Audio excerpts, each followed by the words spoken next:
Nagari Sungai Durian, Kecamatan Patamuan.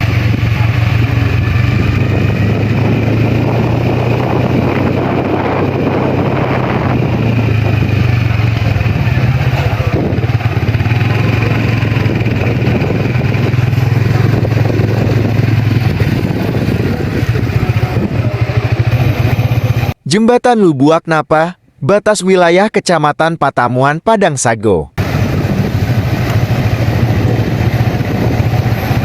Dumiri-miri itan gaya na.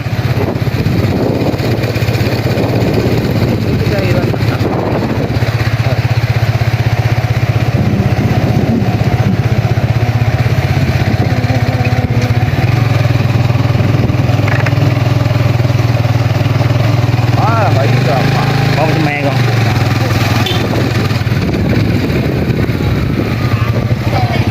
Jadi musaji. Masih atau? Hah? Lo telepon aja sih, Jalan Simakasi Cincin Malalak Balingka merupakan jalan alternatif yang banyak dilalui kendaraan pasca banjir bandang di Lembah Anai.